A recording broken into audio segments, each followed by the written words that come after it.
Hey everybody, it's Jeffrey here. So I've done a couple videos on this camera, just uploading what you get when you get this camera as far as what you can see, and you know, it works pretty great. It's got good zoom. I like the stabilization the best because my hands are kind of shaky anyway. So what I'm going to do is, because of questions, I'm going to go ahead and just go through the settings and show you how my settings are. And I think it's a good place to start. But you got to look at the manual. You got to go read every single page, every single feature, put the camera in your hand, and just play with every single control and feature that you have on there. And you want to go outside and take videos and just get used to the camera. It's going to take, it was 2 weeks before I could even do anything, it seemed like. And, you know, I know about cameras, but I'm not an expert, okay? I'm not an expert. This is actually my second digital camera because I got the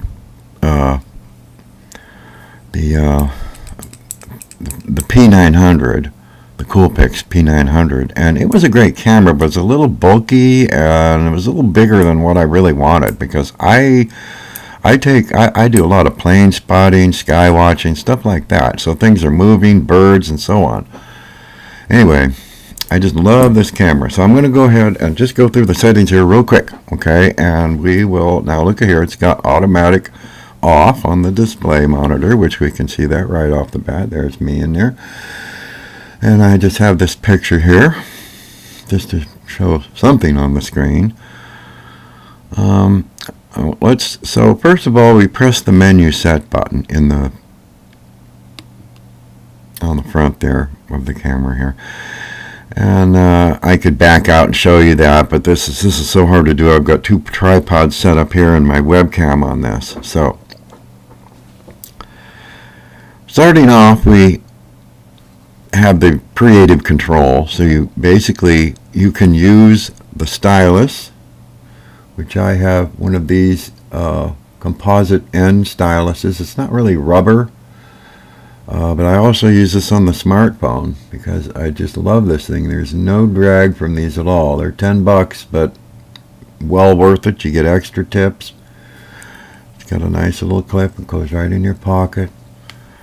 I don't know what brand this is, but they basically all look like this. So anyway, you can use this on the screen. I'm not going to. I'm going to use my finger over here on the button because this lens is about 2 inches from the screen, so it's kind of hard to get in there and do this. I probably don't need to. I might even try to do it, but I don't want this getting in the way of the of this. So I go in here, and I'm just using the buttons to go from side to side. And you do get a little information line up there. You can do the filter effects. To go into that, you would press the menu button again, and here's your list of effects. I use the 1-point color. Now you can try all kinds of these different settings here, and your picture will change as you do the settings. And some of these are pretty nice. Not going to go through all of them because I'm trying to keep this video short. So we do have all the settings for effects, and there's some really nice effects here. Really nice. Monochrome, it has everything. Well, it's got 8 pages of them. So I'm going to try to get back to where I was. And here we are on the 1-point color. So I select that, and you select by, I guess, pressing the menu button, and then we're back to here again. So this I just leave off. Okay, so now just the left button, press I should say, to get back to this. Now we come down. This is the camera, and I guess I should get all the way up to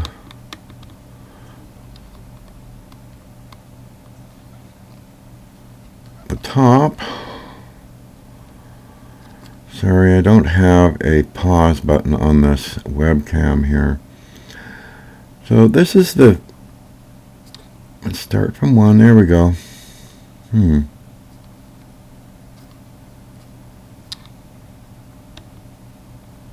Oh, alright. Well, if they're grayed out, you can't really do the settings, okay? So that's why I was trying to get that up there, but it didn't work. So I'm using the aspect ratio 4:3. You have these other choices here. You can go 16:9. I like the 4:3 because if you have it on that setting, you can get the better zoom.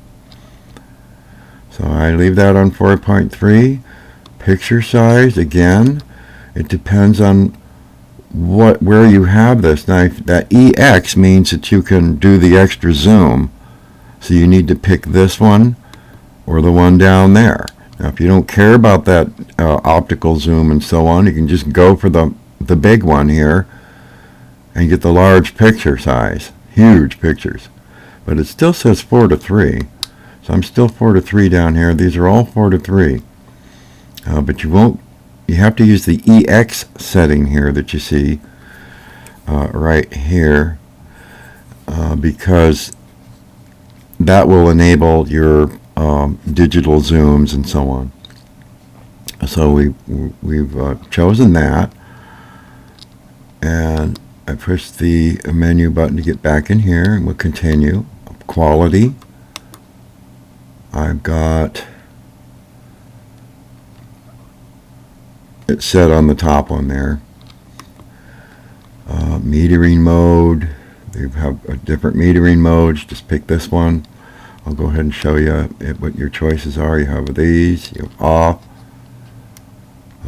I tend to like this one. Like I said in the book, it'll explain every single one of these. You've got burst rate, just leave it on L.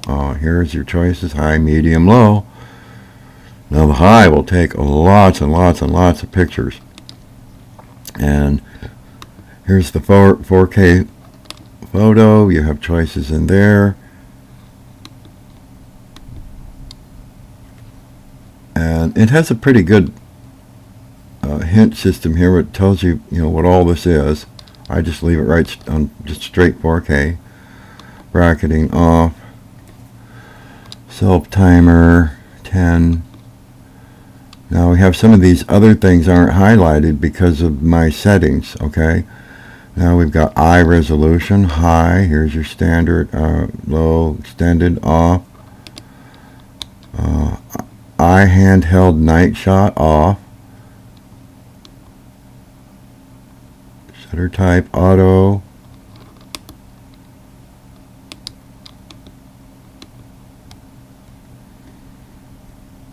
Extended ISO, off.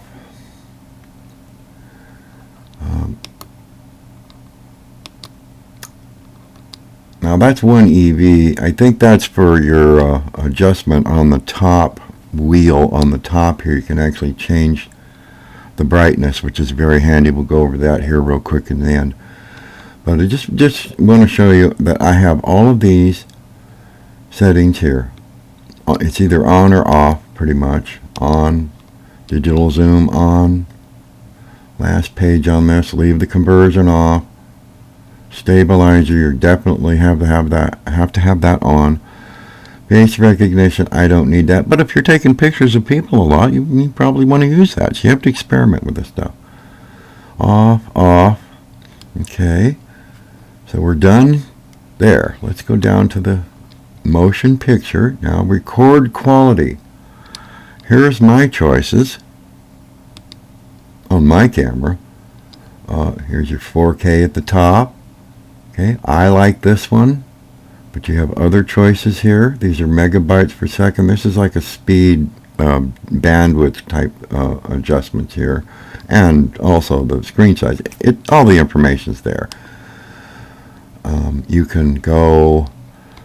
Like I said, I like this particular setting here because of the 60p. It's just a smoother video. Our next one, continuous AF on. Metering mode. I think we already did that, didn't we? Eye resolution, high. Diffraction compensation, off. iZoom on, digital zoom on. See, we have digital zoom and iZoom. That's what's nice about this camera. You got these settings where you can use this iZoom and go even further. And I've checked. I've taken pictures without the zoom and then with the zoom and then put them on my computer and zoomed in on the computer, and the ones that were already zoomed in had better pictures than the pictures that were not zoomed in, and then I tried to zoom in on the computer. We got digital zoom on, stabilizer, definitely have that on, conversion off, wind noise canceller, zoom mic, snap movie. I'm not sure if I started off on the one setting there. I don't think I did. Snap movie off, record format, MP4. You only get these two choices. The one up, this upper choice here, this is not a bad choice either. I tend to like the MP4 though. Recording quality. I guess we have been through this. So, go down to the next one here. Menu guide on off. Not much there. Now here's a lot of setups here. Resets. Self timer, auto off. I have that on. Demo mode off. Format. I don't need to do that, but you can format the card from there. There you go. Notice I'm moving to the left on the button here. Picture sort, and really that's it.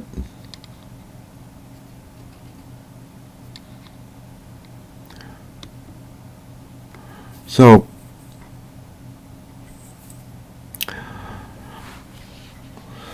up here on the top, you'll see this knob up here, right here. Read the book on that.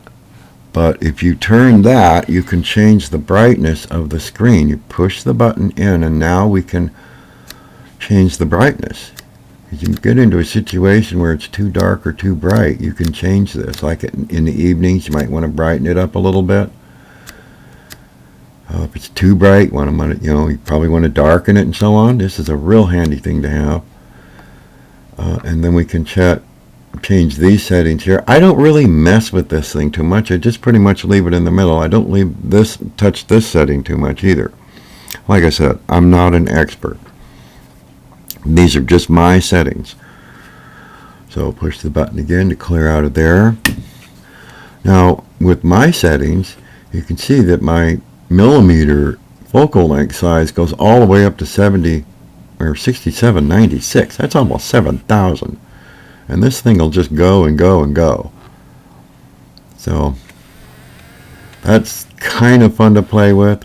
Unfortunately, cameras that have small lenses and small sensors, you're going to get a lot of noise. They call it noise. It's like a static or just pixelation kind of stuff. So you have to work with this stuff, decide what you like, what you're going to do. And so try all your settings. Like I said, I don't have a pause button on this webcam here, so I can't just stop. This is somewhat awkward. I was going to use my P900 to do this, and I probably should have, because this is so terrible. So I don't know what else to show you here. I'm sure all these other buttons you'll figure out.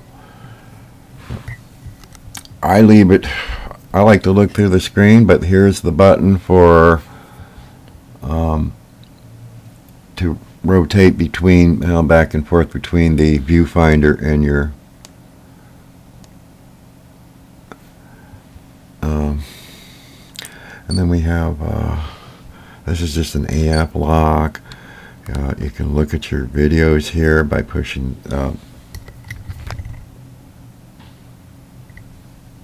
to right here. Push it again. So that's really it. It's all about all I can tell you on this. I mean, I could go on and on forever about this thing, but those are my settings, and I'm pretty happy with it the way it is. I'm using the effects option on the top. Now to make this video 5 or 10 hours long, I could go up here and we could go put that switch on each different position, and you'll see that wherever that is, your options on the menu will change. Some of those ones that were grayed out will not be grayed out. So here's your 4K button over here. This is like a 4K burst thing. You can choose how many pictures it'll take and so on, and the burst thing is really nice. If you're taking pictures of things that are moving, that's a fantastic feature. So anyway, I would highly recommend this camera to just about anybody, really. It's just small enough that you can carry it around. I guess if I was to go any smaller, I guess my choice would be on a 1-inch sensor with as big a lens as possible on a compact digital, a little smaller than this. You don't need a lot of zoom. Usually like 4 to 10x on the zoom is plenty. You don't need more than that. If you do, then you just go to this camera. So that concludes my settings video, and I will put a link below so that you can upload yourself or download whatever the owner's manual. You need to have the manual, and it doesn't. Unfortunately, this camera does not come with a manual. At least mine didn't. So I would say read the manual. Just like I said, go over every single page 2 or 3 times if you have to.